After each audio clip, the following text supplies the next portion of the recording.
እኮ አንቺን ትቼ መሄድ አልፈልግም፣ ግን የግድ ነው መሄዴ።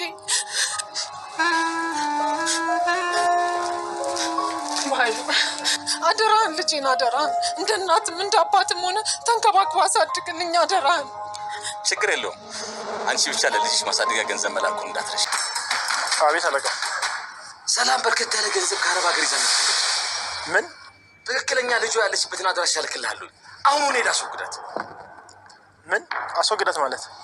ቅደላት ነዋ። በምትኩ ግን ሌላ ልጅ አዘጋጅልኝ። እሺ አለቃ። ግን ምን አይነት ልጅ ነው የምትፈልገው? እድሜዋ 18 19 የሆነ ገንዘብ ደግሞ በጣም የምትወድ ለገንዘብ ስትል ምንም ነገር የምታደርግ ነቃ ያለችና የከተማ ልጅ ሆነች። ለሰው ማዘን የሚባል ነገር የሌላት በጣም ክፉ የሆነች እንደዚች አይነቷን። አቶ በኃይሉ እንግዲህ የእህቱን የሰላምን አደራ በገንዘብ ለውጦ አደራ በልቷል ማለት ነው።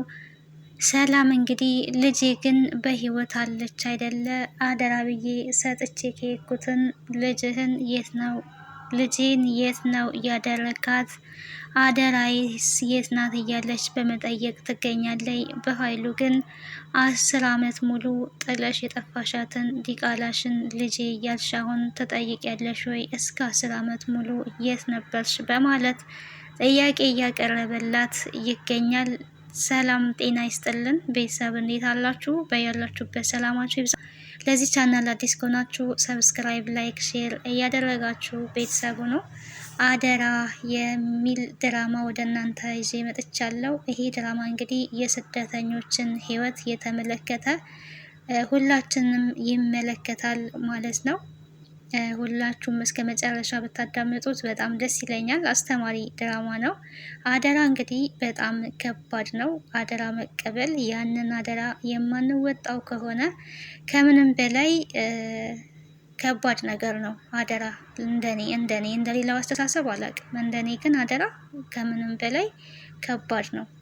ከተቀበልን ያንን አደራ በስነ ስርዓት መያዝ ይኖርብናል። አለበለዛ ደግሞ ያንን አደራ ኃላፊነትን መወጣት የማንችል ከሆነ መቀበል የለብንም ማለት ነው። እንግዲህ ሰላም ስደተኛ እህታችን ነበረች። ሰላም የተሰደደችው ደግሞ ለአንድ ልጇ ለብሌን ብላ ነው የተሰደደችው። እዚህ በችግር ከምኖር አረብ ሀገር ሄጄ ልጄ ተሰድቼ ሰርቼ ላሳልፍልሽ፣ ጥሩ ህይወት ነው መኖር የሚገባሽ፣ ለ2 ዓመት ብቻ ሊሄድ በማለት እንግዲህ ትንሽዬ ልጇን ለወንድሟ አደራ በማለት ልጇን በአደራ መልኩ ሰጥታ ሄዳለች። እናትየዋ ግን ጥላልቴ ስትል ልጅቷ ስትሰናበታት እንግዲህ ወንድምየው ወይ ደግሞ የልጅቷ አጎት ማለት ነው፣ የብሌን አጎት ነው አቶ በኃይሉ፣ ምንም ችግር የለውም አንቺ ብቻ የምታድግበትን ገንዘብ መላክ ነው የሚጠበቅብሽ ነው ያላት ማለት ነው። አደራ እንደ አባትም እንደ እናትም ሆነክ ልጄን አሳድግልኝ አደራ ስትል እንግዲህ ልጅቷ ደግሞ በህፃን አንደበቷ እማዬ እኔ የምፈልገው አንቺን ነው፣ ጥለሽኝ እንድትሄጂ አልፈልግም ትላለች። ይህን የሚሰማ አጎት እንግዲህ በውስጡ ይህንን የተናገርሻትን ሁሉ እናትሽ ከዚህ ስትሄድ እያንዳንዷን ትደግሚያታለሽ በማለት ህፃን ልጅ ላይ እንግዲህ የዚህ ነሃለ ጭካኔ የእውነት በጣም ነው የሚያሳዝነው። ህፃን ልጆች የሚሳሳላቸው ታቅፈው የሚሳሙ እንጂ በዚህ ልክ ተንኮል የሚታሰብላቸው አይደሉም። እናትየዋ እንግዲህ አደራ ብላ ጥላ ሄዳለች። ልጄን አደራ ነው ያለችው። ያኔ እንግዲህ አደራውን ሲቀበል አንቺ የምታድግበትን ገንዘብ ብቻ ላኪ እንጂ ምንም ችግር የለውም ሲላት ነበረ። የሚሄደው ለሱ አይደለ? ምንም ችግር የለውም የምትፈልገውን ነገር አሟላላታለሁ፣ አንተ ብቻ ልጄን አደራ ነው ብላ ሄደችው እና ልጇን አደራ ብላ እንግዲህ ተሰደደች። ስደት ላይ ደግሞ የገጠማት በጣም ከባድ ነገር አለ። ይሄ ምንድን ነው ካላችሁ ለተወሰነ ጊዜ እንግዲህ እየሰራች ከቆየች በኋላ በመሀል ምን ተፈጠረ? የአሰሪዋ ልጅ ይሞታል። የአሰሪዋ ልጅ ሲሞት አሰሪዋ ደግሞ ልጄን የገደልሽው አንቺ ነሽ በማለት እንግዲህ ታሳስራታለች ማለት ነው። ስትታሰር ለ10 ዓመት ሙሉ ተፈርዶባታል። 10 ዓመት ሲፈረድባት ልጇን ማግኘት አልቻለችም። በምንም መልኩ ልታገኝ አትችልም። ምክንያቱም ያለችው እሷ እስር ቤት ነው። እዚህ ደግሞ እንግዲህ ልጇን አውጥቶ ከቤት ለሌላ ሰው ሰጥቶባታል። ወንድምየው አደራውን አልተወጣም ማለት ነው። አደራ የተባለውን ገንዘብን መላክ ስላልቻለች የእሷ ድምፅም ስለጠፋ ልጇን አውጥቶ ለሰው ላሳዳጊ ሰጥቶባታል። ከ10 ዓመታት በኋላ እንግዲህ የብሌን እናት ሰላም ከእስር ተፈታ። አሰሪዋ ደግሞ ልጇን እንዳልገ ተጸጽታ ይቅርታ ጠይቃ 10 ዓመት ሙሉ ለፋችበትን ገንዘብ ሰጥታ ነው ወደ ሀገሯ የሸኘቻት እና ወደ ሀገሯ ስትገባ ደግሞ ለ10 ዓመት የተለየቻትን ልጇን ማግኘት ትፈልጋለች። በአደራ መልኩ አስቀምጣት ሄደችውን ልታገኝ ትፈልጋለች። ወደ ሀገር እንደገባች እንግዲህ ንብረት ይዛ ነው የገባችው። አሰሪዋ ሀብታም ስለነበረች በራሷ ጥፋት ስለሆነ ያሳሰረቻት ትክክለኛውን እውነቱን እንግዲህ ፈጣሪ ሲያወጣላት 10 ዓመት ሙሉ የ10 ዓመት ደሞዝ የሚሆን ከፍላ ነው የላከቻት እና ወደ ሀገር ስትገባ በቂ ገንዘብ አላት። አቶ በኃይሉ ደግሞ ያንን አይቷል ማለት ነው። ልጇን ስትፈልግ ልታገኝ አትችልም፣ አልቻለችም። ስትጠይቅ ጠግባ ከቤት ወጥታለች ልጅሽ ነው ሲላት የነበረው። እናትየዋ ግን እለት ከእለት ፎቶዋን እያየች የህፃንነት ፎቶዋን እያየች በመግቢያው ላይ እንደተመለከታችሁት እንግዲህ ልጄ ብሌን የት ነው ያለሽው እያለች ታለቅሳለች። አንዲት እናት እንግዲህ ለልጇ ምን ያህል እንደምትሳሳ ሁሉም እናት የሆነ ይሄንን ይረዳዋል። በእርግጥ እናት ያልሆነ ሰው አይረዳውም ማለት ሳይሆን የበለጠ ስሜቱን በደንብ ሊያውቅ የሚችለው የወለደ ሰው ነው ማለት ነው። እናትነት ምን ያህል ትልቅ ነገር እንደው የሚረዳው የወለደ ነው በበለጠ እና እናትነት በጣም በቃ ከምንም በላይ ከራሱ አስበልጦ እናት ሲሆን አንድ ሰው ከራሱ አስበልጦ ለልጁ ነው የሚያስበው። አንዲት እናት ከወለደች በኋላ ሁሉ ነገሯ ልጆቿ ናቸው። ትኩረቷ ሁሉ ልጆቿ ናቸው። አይኗን በአይኗ ካየች በኋላ ሁሉ ነገሯ ልጆቿ ላይ ነው ያለውና ልጄን እባክህ ልጄን አንጣልኝ፣ እባክህ ልጄን አገናኘኝ፣ አደራዬ የት ናት እያለኝ በቀን ተጨቀጭቀዋለች። ልጅ ጠግባ ሄዳለች። ልጄ እያልሽ ለዚች ለዲቃላ ልጅሽ አትነፍርቂብኝ እዚህ በማለት እንግዲህ ፎቶዋን ይዛ ስታለቅስ ያንን ፎቶ ተቀብሎ ወርውሮ ሰብሮባታል። በመጨረሻ ግን በቃ ልጄን አንጣልኝ እባክህ አደራዬን የተረክብኝ ልጄን ካገኘህልኝ እኔ የፈለግከውን ገንዘብ ሰጥካለሁ ነው ስትል የነበረው። አሁን ልጄ ትያለሽ ለ10 ዓመት ሙሉ የትም ጠፍተሽ ቆይተሽ ከ10 ዓመት በኋላ መጥተሽ ልጄ እንዴት ትያለሽ ነው ሲላት የነበረው። እኔ 10 ዓመት ሙሉ የቆየሁት የጠፋሁት ከባድ ችግር ገጥሞኝ ነው፣ ታስሬ ነው በማለት እንግዲህ ይሄንን ሁሉ ታስረዳዋለይ ማለት ነው። እኔ ስታይኝ ጅል መስልሻለሁ እንዴ? 10 ዓመት ሙሉ ከቆየሽ ታስረሽ ይሄን ሁሉ ንብረት ከየት ልታመጪ ቻልሽ ነው ያላት።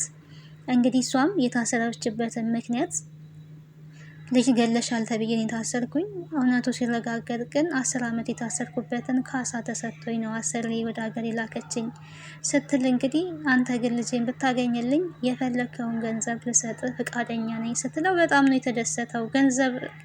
ገንዘብ እንዴት ከሰው በበለጠ እንደሚወደድ እዚህ ጋር እንረዳለን። የሰው ልጅ በተለይ በአሁን ሰዓት ላይ እንግዲህ የእህቱ ልጅ ማለት ለሱም ልጁ ናት። በትክክለኛ መንገድ ማለት ፍቅር ባለበት ፋሚሊ ውስጥ የእህት ልጅ ልክ እንደ ልጅ ነው መታየት የነበረባት እና እንደዛ አሰቃይቶ አንገላቶ ነው ለሰው ላሳዳጊ የሰጣት ብሌንን ማለት ነው። በጣም እየቀጠቀጠ እየደበደበ ህፃኑና መክፈል የማይገባትን ዋጋ ነው ያስከፈላት ብሌንን እና ገንዘብ ሲባል ግን በጣም ተደስቶ እሺ ገንዘብ ከሰጠሽኝ ብሎ ፈገግ ብሎ በቃ አገናኝሻለሁ በማለት ማሰብ ጀመረ። ምንድነው ያሰበው? የማገናኝሽ ልጅ ትክክለኛ ልጅሽን አይደለም፣ ይሄንን ያለሽን ገንዘብ ብዝብዝ አድርጋ የምትጨርስ ይሄንን ንብረትሽን የምትወስድ ነው የማመጣልሽ በማለት እንግዲህ በውስጡ እያሰበ ነበረ። ምን ነው ዝም አልከኝ? ልጅን ታገኝልኛለህ አይደል ስትለው አይ አገኛታለሁ አሁን ነው የማመጣልሽ በማለት እንግዲህ ከሱ ጋር ከሚሰራ ልጅ ጋር ወጥቶ ስልክ ይደውላል። ስልክ ደውሎ እንግዲህ አለቃ ብሎ ያንኛው አቤት ሲለው የሰላም ልጅ ብሌንን ያለችበት ቦታ ሄደክ ታስወግዳታለህ። ሰላም በጣም በርካታ ገንዘብ ይዛ መታለች።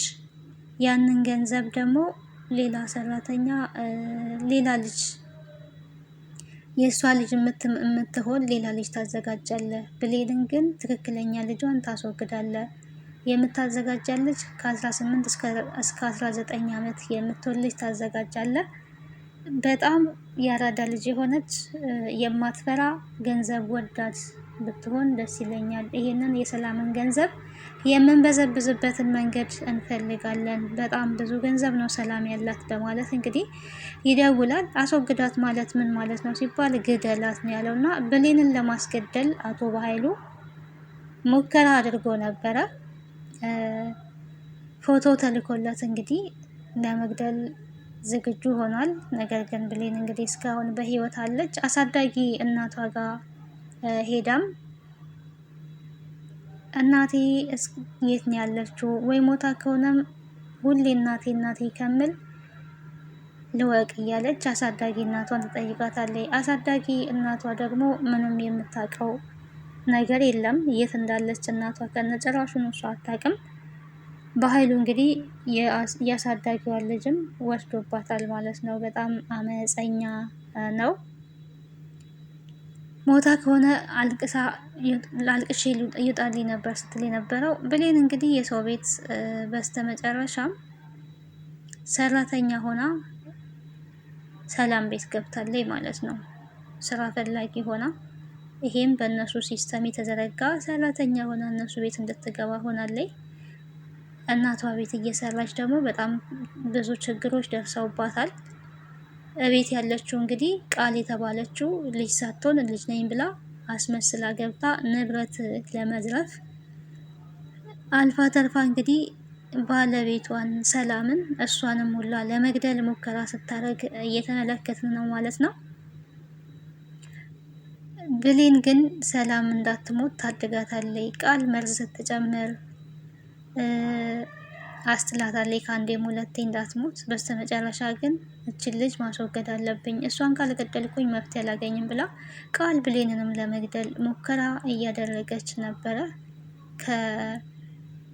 ከብሌን በስተጀርባ ደግሞ ያለው ዳግም ደርሶላታል። ምክንያቱም ያፈላችው ሻይ ላይ መርዝ ስትጨምር ስላየ ያንን ሻይ ደፍቶ የብሌንን ሕይወት አትርፏታልና ከአደራ ድራማ እንግዲህ የምንማረው የእውነት በጣም ከባድ ነው።